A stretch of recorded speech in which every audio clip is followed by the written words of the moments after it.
ఓం శ్రీ గురుభ్యో నమః. శ్రీ సాయి గృహవాస్తు వీక్షిస్తున్నటువంటి మీ అందరికి కూడా సాయినాథుని ఆశీస్సులు దండిగా ఉండాలని కోరుకుంటూ మీ శ్రేయభిలాషి B.V.Ramana Achary. ఈరోజు నేను వాస్తుకు సంబంధించినటువంటి అంశాలలో అద్దె గృహాలకి వాస్తు వర్తిస్తుందా అనేటటువంటి విషయంపై కొన్ని విషయాలు మీకు తెలియజేయాలనుకుంటున్నాను. సాధారణంగా కొంతమంది సొంత గృహాలైతే వాస్తు మంచి కానీ చెడు కానీ ఫలితం ఉంటుంది, అద్దె గృహాలకి ఉండదు అనుకునేటటువంటి వారు ఉన్నారు. అలాగే అద్దె గృహాలకు కూడా వాస్తు వర్తిస్తుంది అనేటటువంటి వారు కూడా ఉన్నారు. ఈ రెండిట్లో ఎంతవరకు వాస్తవం ఉంది అన్న విషయం నేను ఈరోజు తెలియజేస్తున్నాను. అద్దె గృహాలైనా సరే, సొంత గృహాలైనా సరే, సొంత గృహస్థులకు అంటే గృహ యజమానికి వాస్తు యొక్క మంచి ఫలితం కానీ చెడు ఫలితం కానీ 100% ఉంటుంది. అయితే వాస్తు మంచి ఫలితం 100% అనేది ఈ భూప్రపంచంలో ఎక్కడగా జరగదు. అలాగే చెడు ఫలితం కూడాను 100% చెడే చేస్తుంది అనేది కూడా జరగదు. ఒక 70-80% వరకు కూడా మంచి ఫలితం కానీ చెడు ఫలితం కానీ ఉంటుందని చెప్పుకోవడం అనేది మంచిది. ఇది గృహ యజమానికి. అదే అద్దె గృహాల్లో ఉన్నటువంటి వారికి ఒక 50% 50% మంచి కానీ చెడు కానీ వర్తిస్తుంది. మరికొన్ని సందర్భాల్లో తీవ్రమైనటువంటి దోషాలు ఉన్నటువంటి అద్దె గృహాల్లో 80% కూడాను 70-80% వరకు కూడాను మంచి కానీ చెడు ఫలితాలు కానీ రెండూ ఉండే అవకాశాలు కూడా ఉన్నాయి. ఇది ఎలాగంటే అద్దె గృహాలకి ఎలాగండి వాస్తు వర్తిస్తుంది, సొంత గృహాలు కాదు కదా అని అనుకునేటటువంటి వారికి నేను ఒక ఉదాహరణ చెప్తాను. ఏంటంటే, మనం ఎక్కడికైనా ప్రయాణించాలనుకునేటప్పుడు ఒక అద్దె కారు అంటే అద్దెకి ఒక కారు తీసుకుంటాం. ఆ కారు తీసుకునేటప్పుడు ఒక మంచి కార్ని మనం బుక్ చేసుకొని ప్రయాణం చేయడం జరుగుతుంది. అంటే కారు లేటెస్ట్ మోడల్ అయి ఉండాలి, అన్ని ఫీచర్స్ ఉండాలి, ఇవన్నీ ఆలోచించుకొని ఏసీ బాగా పనిచేయాలి, తర్వాత కార్ కండిషన్ బాగుందా లేదా, ఇవన్నీ మనం అంటే అద్దెకి తీసుకునేవారు అంత ఆలోచిస్తారన్నమాట. ఆలోచించి ఒక రోజు లేకపోతే ఒక గంట ప్రయాణానికే ఒక అద్దె కారు కోసం అంత ఆలోచించినప్పుడు మరి కొంతకాలం కొన్ని సంవత్సరాలు అవ్వచ్చు, ఒక 5 సంవత్సరాలు అవ్వచ్చు, కొన్నిసార్లు 10 సంవత్సరాలు కూడా అద్దె గృహాల్లో ఉండేటటువంటి వారు ఉన్నారు. మరి వారు ఎంత ఆలోచించాలి. ఇకపోతే మంచి కానీ చెడు ఫలితం కానీ ఎలా ఉంటుందంటే, ఉదాహరణకి కారులో ప్రయాణం చేసేటప్పుడు కారులో ఏదైనా ప్రాబ్లం ఉందనుకోండి, అది ఎవరు దాని ఇబ్బంది ఎవరు పడతారు? దానిలో ప్రయాణించే వాళ్ళు పడతారు. ఓనర్ పడ్డు. కారు అద్దెకిచ్చే ఓనర్కి సంబంధం ఉండదు. ఓనర్కి ఎప్పుడు వర్తిస్తుంది? ఉదాహరణకి ఆ కారు ఏదైనా ప్రమాదానికి గురైనప్పుడు ఆ కారు ఎవరిది అని చెప్పి అప్పుడు ఓనర్ని పట్టుకుంటాడు ఎవరు ఆర్టీఓ గారు. కానీ ఈలోగా నష్టం అంతా కూడాను కారులో ప్రయాణించే వాళ్ళకి జరుగుతుంది, ఆ ఇబ్బందులన్నీ కూడా. ఇలా ఉంటుందన్నమాట వాస్తులో. ఎప్పుడు కూడాను 50% మంచి కానీ చెడు కానీ గృహస్థులకు ఉంటుంది, అద్దెకి ఇచ్చినా సరే. ఇప్పుడు ఒక యజమాని ఒక 2 గృహాలు కానీ, ఒక గృహం కానీ, లేకపోతే ఒక 4 ఇళ్ళు కానీ కట్టేసి అద్దెకి ఇచ్చేసిన తర్వాత అది వాస్తు ప్రకారంగా ఉంటే దాని తాలూగా మంచి ఫలితం యజమానికి ఉంటుంది, అందులో నివసించే వారికి ఉంటుంది. అందులో ఏమైనా సరే చెడు ఫలితాలు ఉన్నాయనుకోండి, ఆ గృహంలో యజమానికి ఒక 50% వర్తిస్తాయి.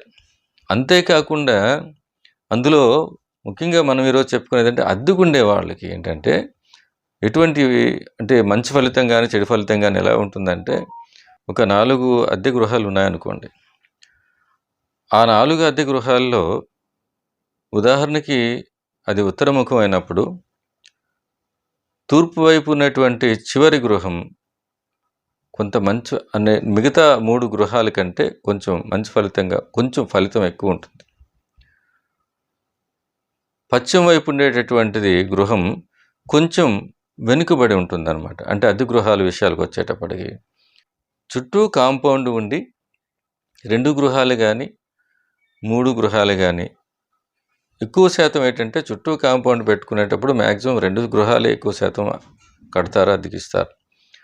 మరికొన్ని చోట్ల 3 గృహాలు కూడా కట్టుకున్నటువంటి సందర్భాలు కూడా ఉన్నాయి. ఇలాంటి వాటికి ఏంటంటే ఉత్తరముఖం అయినప్పుడు పశ్చిమ వైపు ఉన్నటువంటి ఇల్లు ఏదైతే ఉందో అద్దె గృహం, అది మిగతా 2 గృహాల పైన కంటే కొంచెం వెనకబడి ఉంటుందన్నమాట. అన్ని విషయాల్లోనూ ఆర్థికంగా అన్నిటి రకాలు కొంచెం వెనుకబడి ఉంటుంది. అలాగని పెద్ద ఇబ్బందులనే కాదు, కొంచెం వెనుకబడి ఉంటుంది.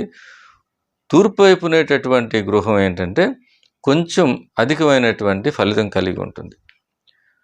కానీ ఇక్కడ మరొక విషయం ఏంటంటే ఒకే కాంపౌండ్లో 3 గృహాలు గృహాలు కట్టి అద్దెకిచ్చినట్టయితే ఆ 3 గృహాలకి 3 గేట్లు పెట్టారనుకోండి, కొన్నిసార్లు తూర్పు వైపు ఉన్నటువంటి గృహానికి ఇబ్బందులు కలిగేటటువంటి అవకాశం ఉంది.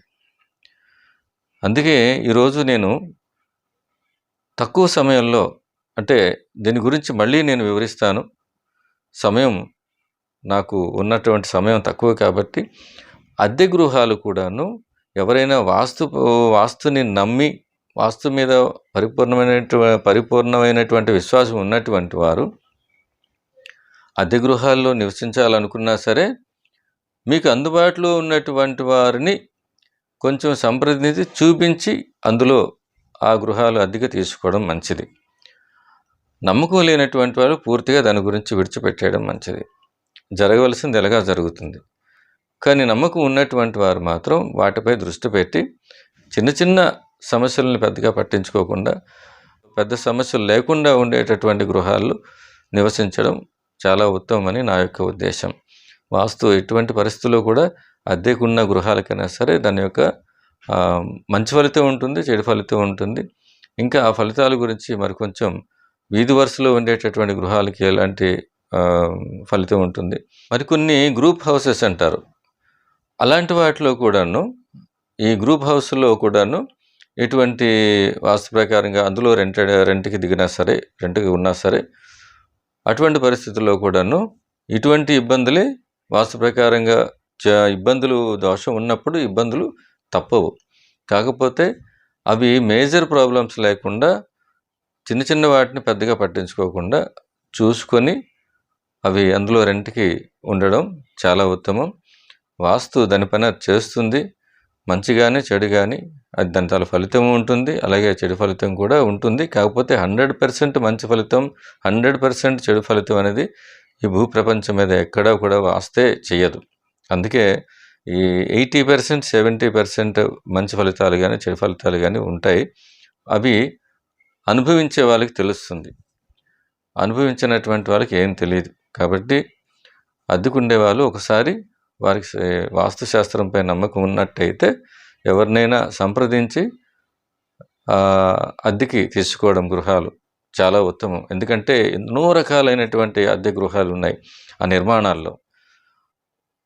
అన్ని రకాల గృహాలకు కూడాను ఒకే ఫలితం అనేది, ఫలితాలనేవి రకరకాలుగా ఉంటాయి. కాబట్టి శాస్త్రవేత్తను చూపించి, లేకుంటే శాస్త్రవేత్త అందుబాటులో లేనప్పుడు ఆ గృహాల యొక్క నమూనా కానీ ఏదైనా సరే వాట్సాప్ ద్వారా కానీ ఎలాగైనా సరే శాస్త్రవేత్తకి అవి చేరినట్టుగా వారి యొక్క సలహా మేరకు శాస్త్రవేత్తకి దృష్టిలో తీసుకొని వెళ్ళి వారి యొక్క సలహా మేరకు ఆ గృహాల్లో నివసించడం మంచిది.